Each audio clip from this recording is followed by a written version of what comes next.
Hello and welcome to all my social studies buddies. We start a new unit. Woo! So, Unit 2B, the 20th Century Rejections of Liberalism. Before we get into the lesson, here's a quote from somebody you're going to be learning about in this unit. Ideas are more powerful than guns. We would not let our enemies have guns. Why should we let them have ideas? Wow, scary, scary quote. And this is a quote that comes from, do you recognize him? His name is Joseph Stalin. Okay, so he was the leader of the USSR for many years. And you're going to learn a lot about this guy in lesson 1 of this unit. But before we get into lesson 1, let's look at the timeline. So this is the timeline you guys are used to learning about. If you have your timeline with you, pull it out so you can add a couple things to it. So you learned about classical liberalism in the last unit, right? You learned about laissez-faire capitalism. These things were embraced, right? This ideology and this economic system were embraced during the time of the Industrial Revolution. And then you learned about how many Western liberal democracies transition from classical liberalism into modern liberalism, usually around the time of the interwar period, or maybe around somewhere roughly around the time of the world wars. Okay, depending on the country.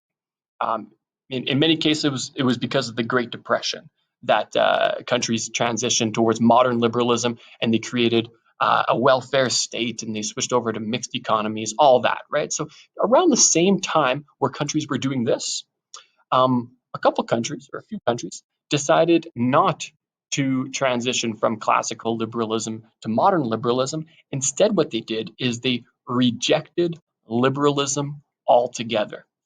Okay, this entire ideology, they rejected it, and they instead embraced different ideologies that were different from liberalism completely.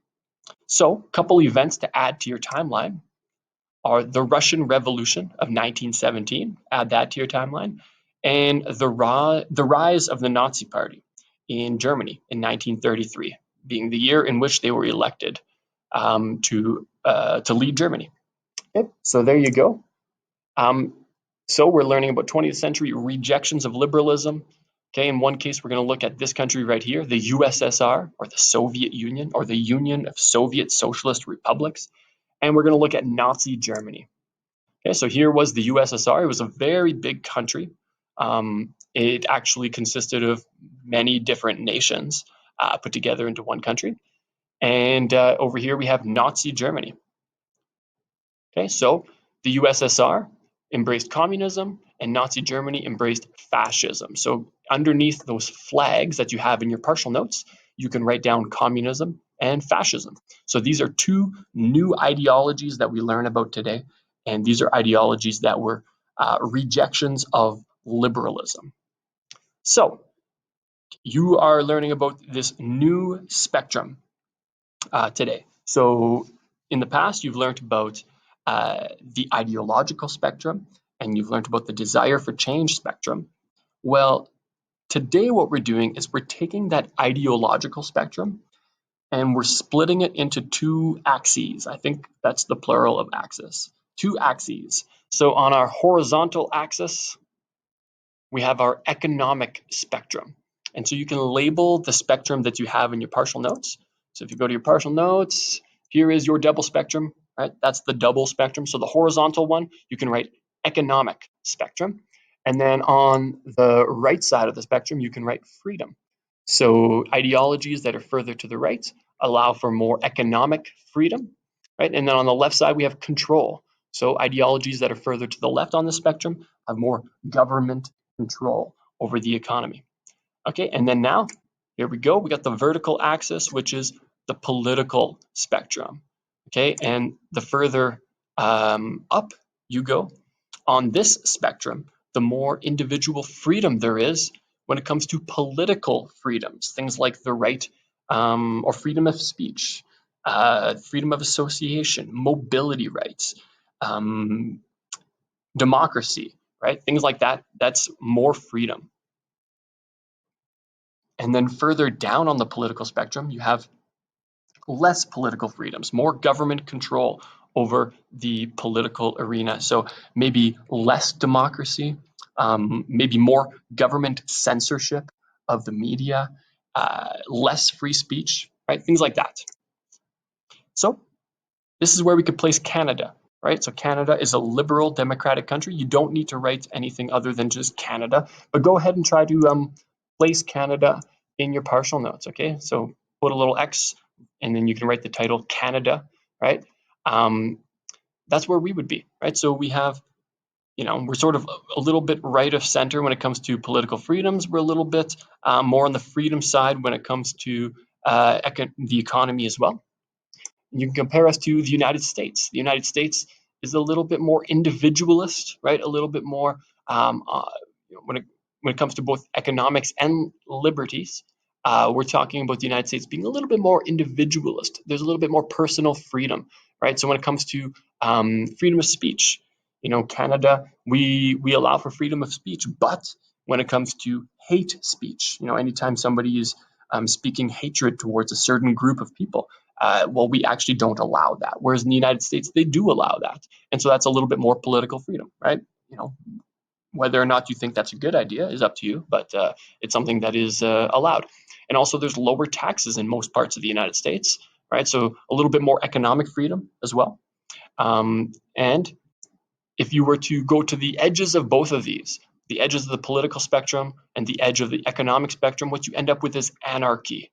Anarchy meaning there is pretty much no government. People have complete and total freedom to do pretty much whatever they want. So you can add that to your spectrum as well. Okay, so let's place Soviet communism, or you can just write the USSR if you want. So this is where we would place the USSR. All right, you don't need to write this entire paragraph or this entire sentence here. Just write USSR and place the letter X about here.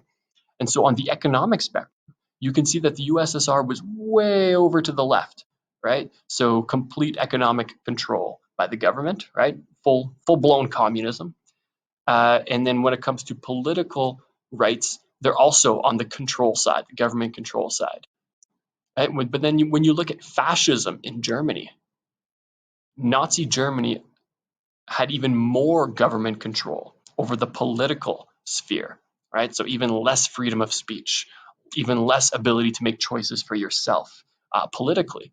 But they allowed a little bit more freedom economically than the communists in the USSR, right? So a little bit further to the right, although they are still on the left side of the economic spectrum, they're not as far to the left as the communists, right?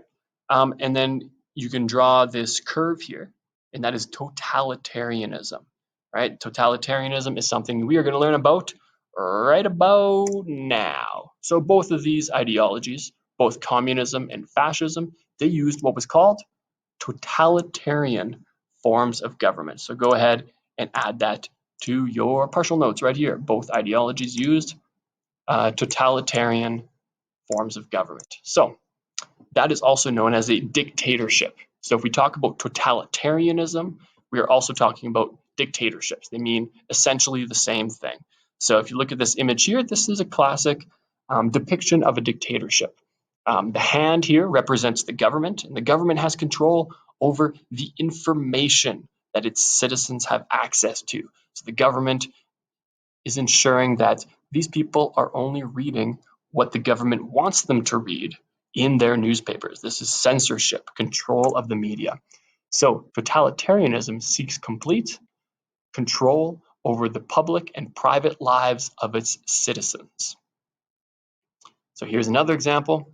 Surveillance is being used more and more in 21st century versions of totalitarianism, where we have countries where entire cities are being monitored regularly. We have countries where facial recognition technology is being used by the government to monitor the movements of every member of their country. And that is to ensure that there's complete and total control over the lives of their citizens. Okay? And governments attempt such control by creating a hierarchical, don't try to say the word, hierarchically organized society with a single political party run by a leader or small elite. Okay, so this word right here it basically means that there is a hierarchy in the society. And at the top is either one leader or a small group of people who work together to control the country. So here is a quote from one of the original, or as the kids say these days, one of the OGs of fascism. Everything within the state, nothing outside the state, nothing against the state. And this is from Benito Mussolini. Right? And he was an original fascist, and this is a quote about fascism and totalitarianism. So totalitarian regimes are responding to what they see as dangerous and destabilizing changes. And so it's no surprise that these two totalitarian ideologies emerged during a time of chaos, right? This was either during World War I or between World War I and World War II, where we see these ideologies being embraced. And that's because these were chaotic times. There was the Great Depression, there was a lot of social unrest, a lot of death and chaos.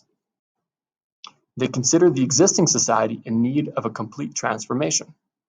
So these ideologies can be placed on the desire for change spectrum. So we have the USSR and its embrace of communism during World War I.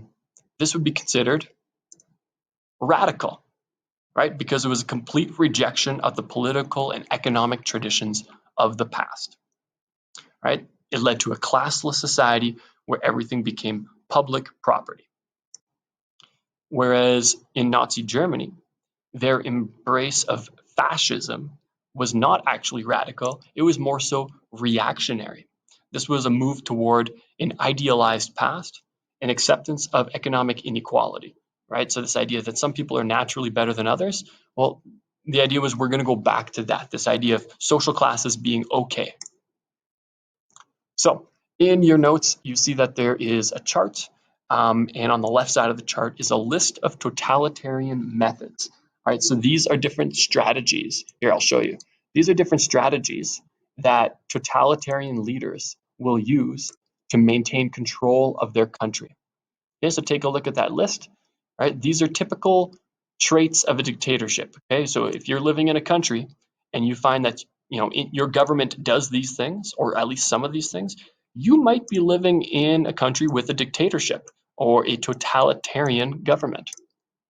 Okay, which you guys all live in the same country as me, so I hope that's not the case. But let's find out. So number one, cult of the leader. All right, so this means that there is the use of propaganda, arts, patriotism, government organized demonstrations, and rallies. These are all done to create an idealized, heroic, and worshipful image of a leader, in which there is much flattery and praise of that leader.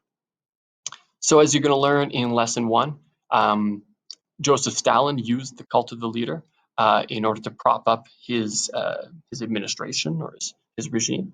And it's something that's still used today in countries such as North Korea. So if you look at these children, in their house, we have pictures of the supreme leader of North Korea and the current leader of North Korea. And these are photos that you will see in pretty much every house in North Korea.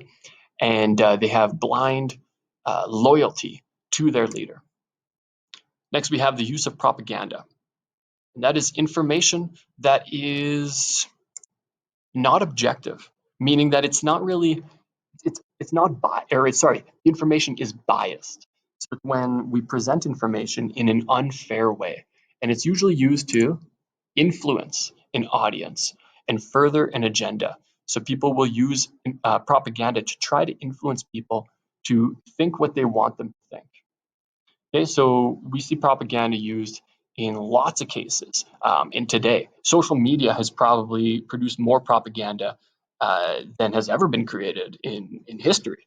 It's actually unbelievable when you think about how much propaganda there is out in social media. Here's a tweet claiming that crime in Germany has gone up 10% since migrants were accepted into Germany, right? So you might remember that Germany accepted over 1 million refugees from the Middle East, especially Syria, and so some leaders have tried to create fear over this and have tried to, have people in their own countries be fearful of migrants. And so this is a statistic that is very misleading because crime in Germany has gone up 10% in just one part of Germany, which happens to be a part of Germany where there have not been all that many refugees who have been accepted. And actually, since the 1 million refugees were brought into Germany, overall, crime has actually gone down just a little bit in Germany. So it's a very misleading, not objective piece of information being shared. Number 3, fear and intimidation, or the use of secret police, or the use of coercive force. So coercive force is force or violence that is used to force somebody to do what the government wants them to. Okay, so force is used in this case to protect the political power of an authoritarian regime. Okay, so to protect the political power of a government, right? A totalitarian government in this case. And so the government and the police, they will operate outside of the law, right? So they will do things where they are not necessarily giving people a fair trial, or maybe they're arresting people without a warrant, things like that. They are operating outside of the law, and the goal is to allow the government to keep its power over the people. Number 4, use of scapegoats. This one might be a bit controversial with some students, but scapegoats are pretty much when a government blames a certain group of people for the problems that its country is experiencing. And so we know that the leader of the Philippines, Rodrigo Duterte, he released a list of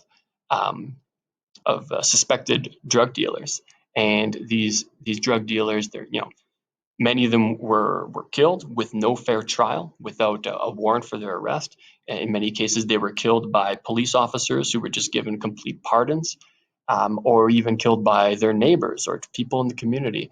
And then those people were pardoned by the government as well. And so this is when a group of people is blamed for the country's problems, and then that allows us to persecute that group of people and do things that are normally illegal. Okay, so when a person or group of people is blamed for a country's problems. Number 5, removal of opposition or limits on dissent. So opposition would be people who are opposed to the government, right? People who are against them. Well, the government will remove those people. And limits on dissent, well, dissent is to have a different opinion from the government, or to have a different opinion from the majority of people in the country. And so dictatorships or dictators, they will put limits on the amount of dissent that is allowed, right? In some cases, they will not allow any dissent. In other cases, they will only allow a little bit of dissent. Okay, so people who disagree with the government are kept from running in the elections. They're exiled, which means they're kicked out of the country. They're put in jail, or in some extreme cases, those people are even killed. Okay, so an example of a leader in today's world who uses a lot of these totalitarian methods to keep his control over his country is Russian dictator Vladimir Putin. And so one example that was in the news recently was of a political opponent of Putin's. His name is Alexei Navalny, and he is trying to replace Putin as leader of the country. And he was recently, well, he's been put in jail a couple of times. He's been, not allowed to run in the elections against Putin on some very dubious, for very dubious reasons. And then recently, he was actually poisoned with this nerve agent that is well known for being used by the Russian government and the KGB, with which Putin once, was a spy. And so it's well believed among the international community that Vladimir Putin's government had something to do with it. And so that shows us that in Russia today, there are many limits on dissent, and that opponents are being removed. Another example of that which was in the news not that long ago, maybe a couple of years ago, was in Saudi Arabia, where the Crown Prince of Saudi Arabia, Mohammed bin Salman, also known as MBS, he ordered the killing of Jamal Khashoggi. And so Khashoggi was he was a journalist who often spoke out against MBS. And finally, MBS ordered people to have him killed, right? And so, the dissent was limited and the opponent was removed. Another way of limiting dissent is to have control over who is in each part of the country, right? So in China today, there is something called facial recognition technology, where the government is capable of tracking people in all parts of the country, and they're able to monitor people. And in some parts of the country, people need to show their ID cards in order to cross streets or in order to get into certain neighborhoods, things like that. And then the government is able to watch what everybody's doing. And if the government wants to find somebody, well, they can find them pretty fast and pretty easily using all the cameras that are set up across the country. Number 6, controlled participation. So political participation by the people is limited and often controlled. Okay, so it's an obvious definition. You can write down this example. Example might be a planned political rally. So you'll learn about Adolf Hitler in lesson 2 of this unit. And one of the things that he loved to do was have these political rallies and pretty much ensure that people come out into the streets or into a stadium in this case and cheer on his government and cheer on his military and show their support for fascism. And that's a way of controlling the participation of people in public life, right? Because if people did not come and join these rallies, or if they showed up and they weren't cheering loudly enough, or if anybody was not showing support for these rallies, then those people could then be thrown in jail or thrown into concentration camps. And so that sends a pretty clear message that those people, next time, they got to show up to the rally and show their support. Okay, so take a look at these rallies. They were enormous.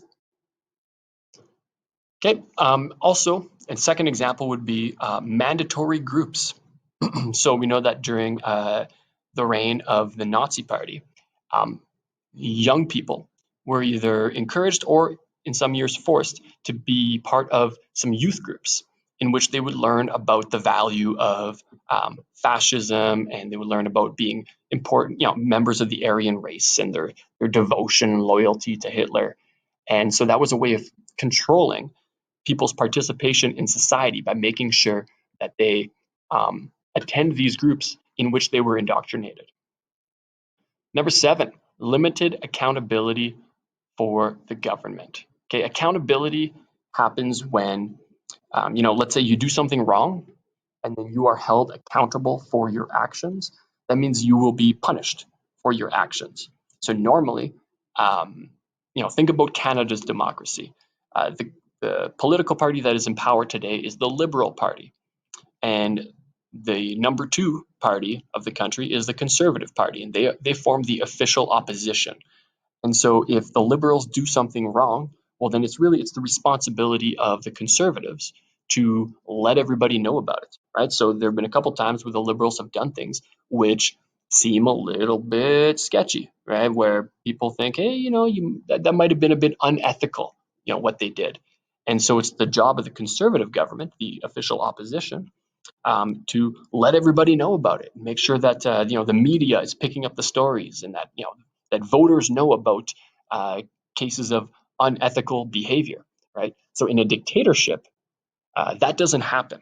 There's no people who are ensuring that the government is accountable for its actions. It's basically the opposite of the rule of law, right? There is one law for all the citizens of the country, and then there's another set of laws for the government in a dictatorship. So the government is not accountable to the same laws as the citizens. Okay, number 8, control of the media or censorship. This is when the government has either a strong influence on the media or is directly in control of the media.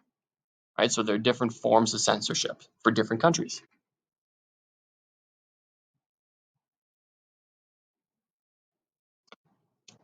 Okay, and they censor information being given to citizens.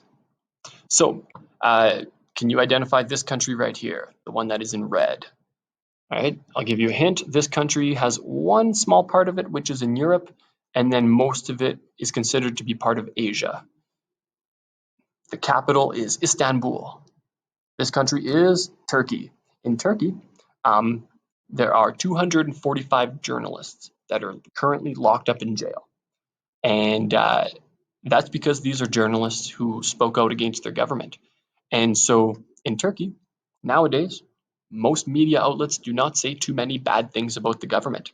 And that's because the government has successfully scared them into being a little bit more on their side. Okay, we see the same thing, or a similar thing at least, happening in Russia. Okay, so in Russia, their number one TV network is a government-owned TV network. It's also the number one TV network on YouTube. And this is a state-owned media company that almost exclusively shows very positive reviews of Vladimir Putin's government, and almost exclusively say good things about what he's doing. Okay, and so often governments will try to discredit the media companies that expose the government for its failures or for things that it's doing wrong.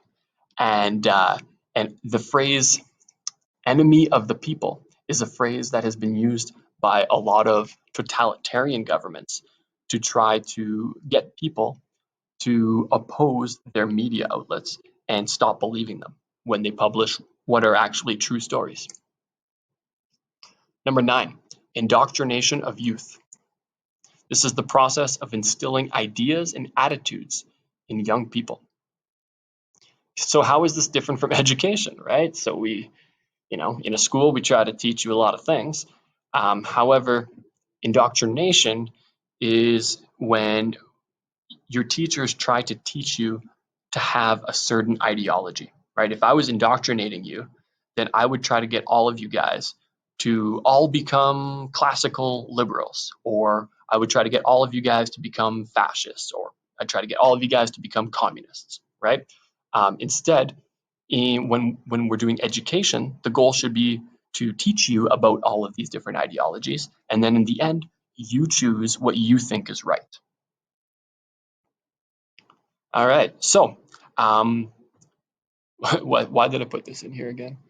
So we're taking a look at, to what extent is communism or fascism a valid response to liberalism? Okay, so we're going to take a look at communism first and how it was a rejection of liberalism. And then we're going to take a look at fascism in Nazi Germany and see how it was also a rejection of liberalism. So here are a couple of important people to know in lesson 1, communism and the Soviet Union. So first we have Vladimir Lenin.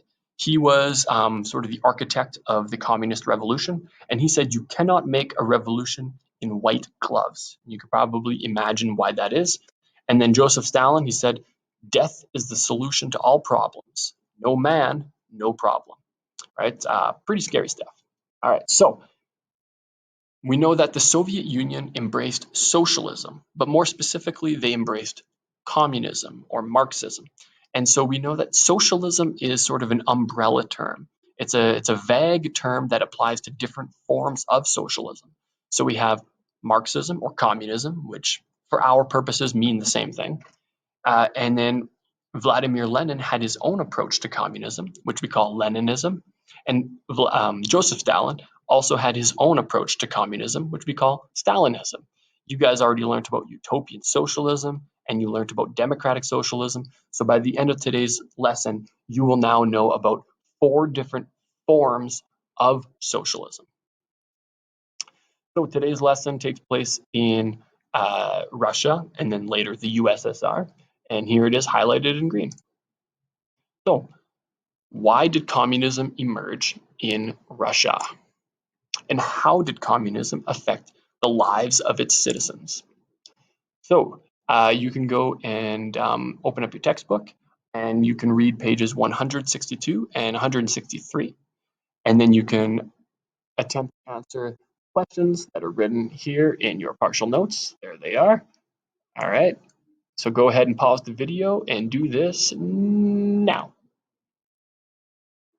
Welcome back to the video. Let's go through those questions together. So, first question, what type of government did Russia have in the early 1900s before the communist revolution? Well, it was a government led by this guy right here, right? So before 1917, Russia was ruled by an absolute monarch. His name was Tsar Nicholas II. He had complete economic, political, and social control. So Russia was a little bit or a lot behind the rest of Europe in that they were still an absolute monarchy. It was the only true autocracy, or autocracy means the rule of one person. Is the only autocracy left in Europe, and there were no types of representative political institutions, so they had no parliament or anything like that. And this guy, he believed he was the absolute ruler who was chosen by God himself, even though the rest of Europe was done with that idea for a long time. And the feudal system was still in place. 80% of Russians were still peasants, right? Like over 100 years after the rest of Europe had gotten rid of the feudal system. Okay, in 1861, Tsar Alexander II had freed the serfs, right? The serfs meaning the peasants. He had abolished capital punishment, and he had created local governments that included representatives from all classes. But that was not enough for some of these groups who wanted radical change. They believed that the change that had been given to them was not enough. And so the People's Will, which was the name of this group of people right here, a radical group in Russia at the time, they assassinated or they killed the Tsar. And his replacement, Alexander III, was actually much worse. He was far more restrictive of freedoms. So they ended up with a guy who was more opposed to change than the old guy. Okay, number two, who benefited most from Russia's industrialization during the 1800s? So Russia was different from most of Europe because Russia was industrializing without embracing classical liberalism. So they kept feudalism, but they didn't move on to democracy, but they still industrialized. And here was the Russian nobles or aristocrats, the business owners, the foreign investors who benefited most from Russia's industrialization. Most Russian people were living in quite a bit of misery. In the 1860s and 1900s, there was an embrace of laissez-faire capitalism and industrialization, but they kept the feudal system and they kept their monarchy. And during this time period, many Russians were reading this book. Okay, remember this book, The Communist Manifesto? This was written by Karl Marx and Friedrich Engels.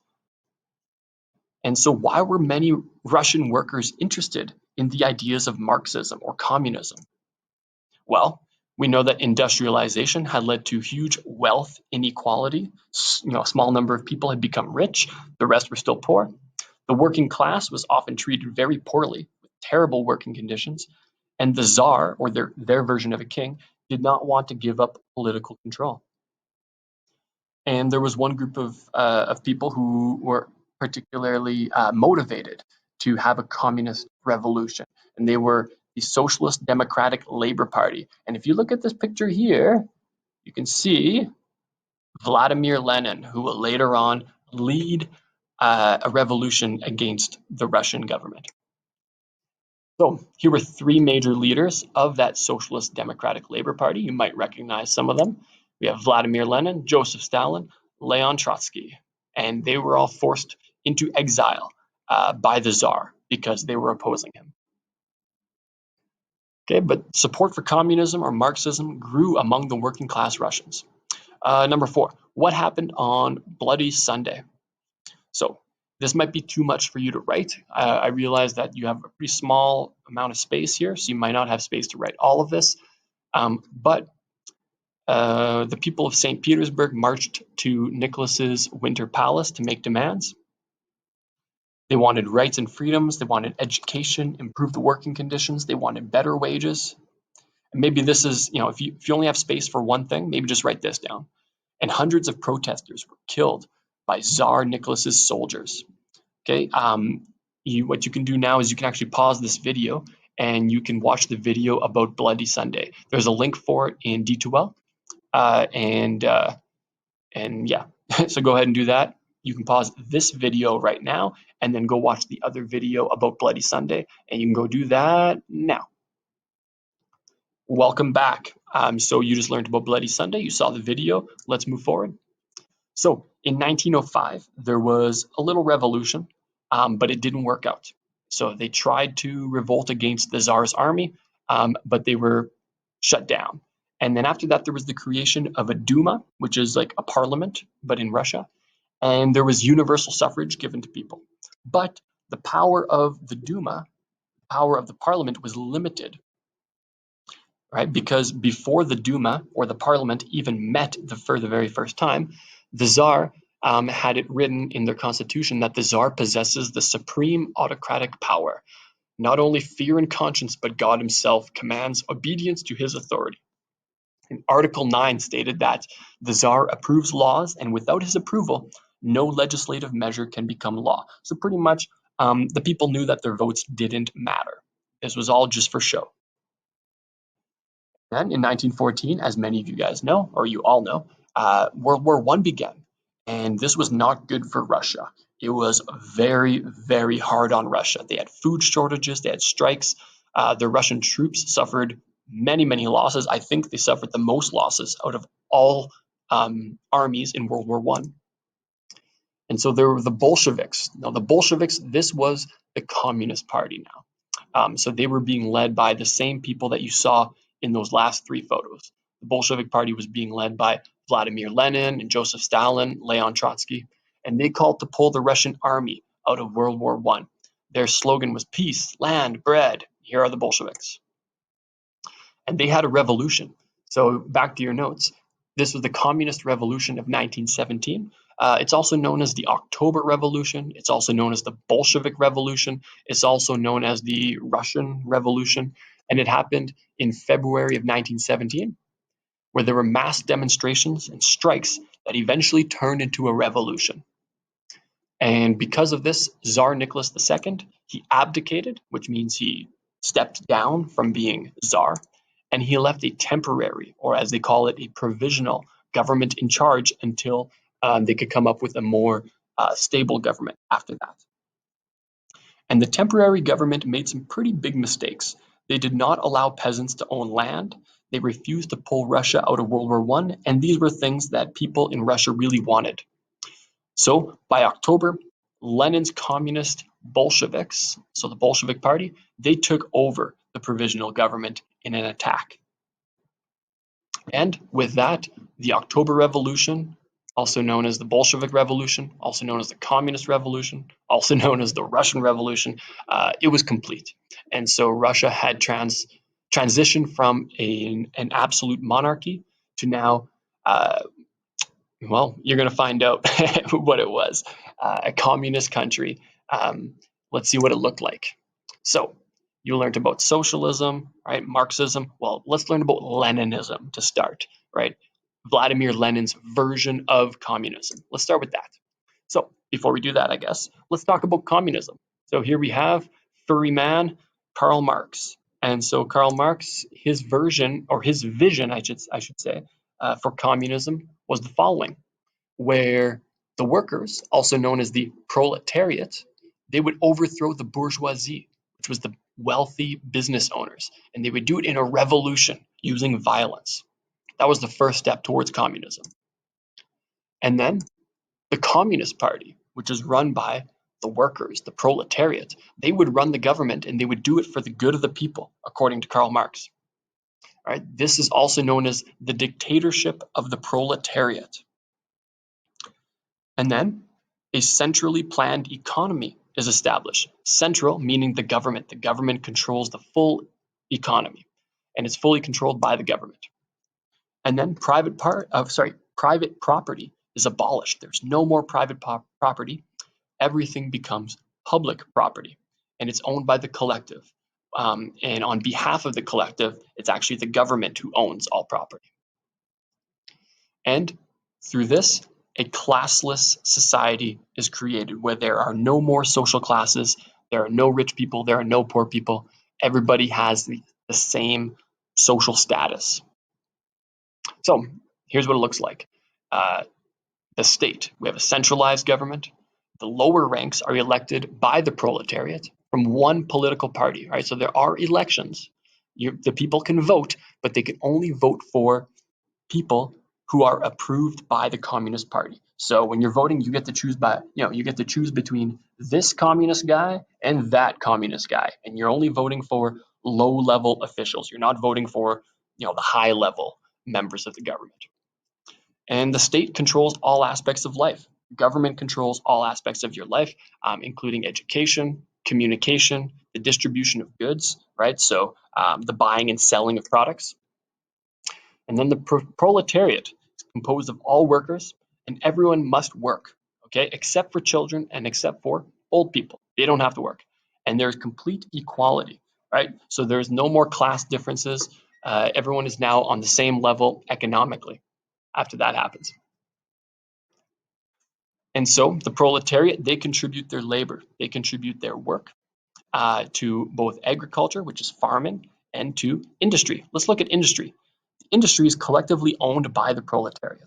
So factories are owned by members of the proletariat, and the factories are centrally planned. So the government decides how much of a product each factory is going to make, and the government decides what product each factory is going to make.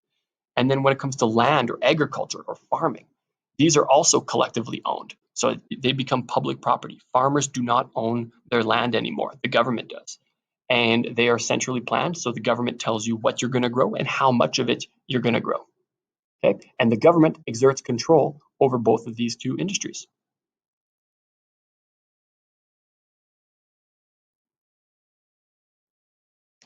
Okay, moving on. Leninism. Lenin became leader of Russia and led the country using his interpretation of communism called Leninism. In your notes, it's shown as new economic policy. Let's take a look at that together. So Lenin allowed for some elements of capitalism in order to stimulate the economy. So on the spectrum between individualism, where there is small, limited government, and collectivism, where there's a large controlling government, um, Vladimir Lenin is definitely far on the left, but he did allow for some elements of individualism in that he allowed people to own small businesses, and peasants were allowed to own their own farmland and decide what to produce on their land. So this was not 100% communism under Vladimir Lenin. It was like 90% communism. I don't know. All right, so even small business owners could buy and sell their agricultural products. And small private businesses still existed, and they could produce and sell consumer goods privately. So they had some amount of economic freedom. And then there was a lot of communism as well. So the nationalization of banking, which basically means nationalization is when an industry becomes owned by the government. So banks were now owned by the government. There was large industry, transportation, and foreign aid. And then workers were given control of factories and decided on wages and working conditions. Men and women became equal in the eyes of the law. So that's Leninism. So this was Lenin's approach to communism, and this included many of Marx's ideas with some changes. And he believed that revolution was needed to change society. I thought I deleted this slide. You don't need to write this down. So we already did that. Now, there was an assassination attempt in 1918 where someone shot Lenin and tried to kill him. And then after that, he became kind of crazy. And Lenin tried to eliminate his political opponents through torture and execution. So now the USSR had been formed, and the USSR was known as the Union of Soviet Socialist Republics. And it actually included many different countries, countries who, in many cases, wanted to have independence and self-determination, but they were not allowed. And so many working class people were given more power during Lenin's rule. And anyone who opposed his government was dealt with violently. By 1924, Lenin had a stroke and was terminally ill. He was going to die, and he had to pick a successor. And he turned to his right-hand man, Leon Trotsky, and he told him, if whatever happens, do not let Joseph Stalin become leader of the country. I'm very fearful of him, and he would lead the country in a bad direction. Right?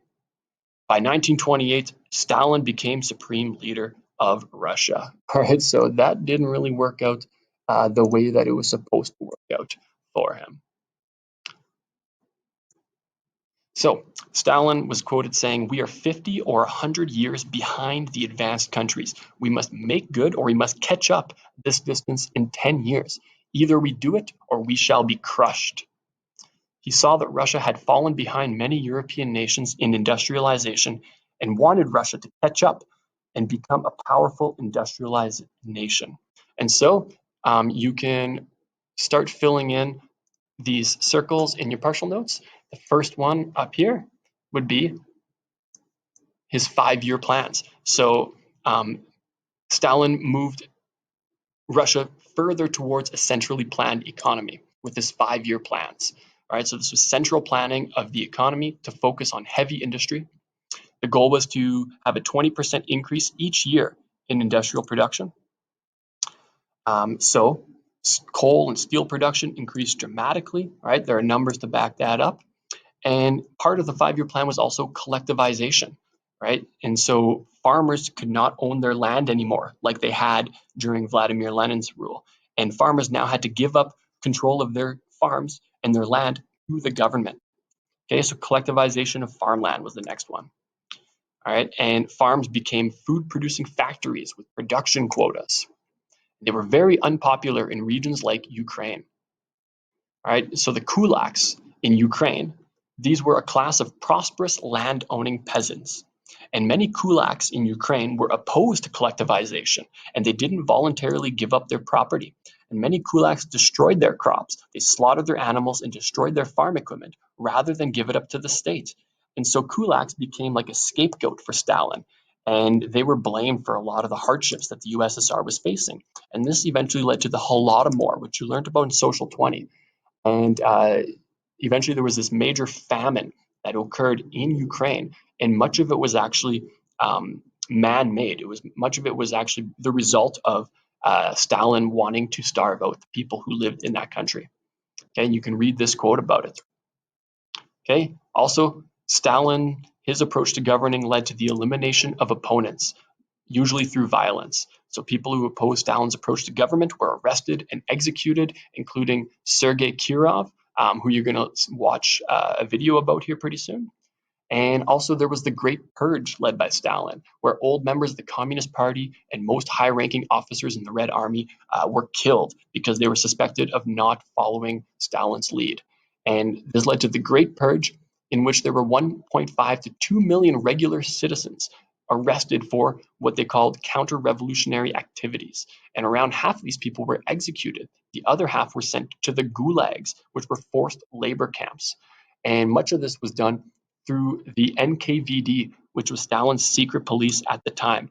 All right, so we have the NKVD, we have the purges or the Great Terror, we have the use of gulags. These are all elements of Stalinism. All right, so by 1939, at least 1.3 million people were in the gulags, and here's a picture of a gulag. And here is a map of all the different places in the USSR where a gulag existed. All right, so there was also the cult of the leader and control of information. These were all important elements of Stalinism. So there's the creation of the image of an all-knowing and all-seeing father of the people. And this was usually done through propaganda, which you're going to see in today's video. Heroic paintings, sculptures, films, and movies that were created to make Stalin look like a really good guy. He also rewrote history. So you can just read this. You don't have to write this in your notes, but you can read that. As you're going to see in class, photos of Trotsky were actually altered so that Trotsky was no longer in the history books. Okay, so now you're going to do a film study. You can click on the link in D2L to watch Joseph Stalin, Man of Steel. And as you're watching this video, I want you to complete the chart that is in your partial notes. So you're going to read about these different actions that appear in the video as you're watching the video, you can pause it and you can read, what kinds of actions we have here and write down which totalitarian method is being used by Stalin, right? So here are the totalitarian methods that dictators use. I want you to write down which of these is being used in each of these examples, and then also which principle of liberalism is being rejected through each of these actions. So here is a list of all the different principles of liberalism. Oh, there's the bell. All right, so go ahead and do that. You want to complete this chart, all right, with all the different principles of liberalism that are being rejected and the different totalitarian methods that are being used by Stalin in this video. All right, so good luck to all of you and have a good day.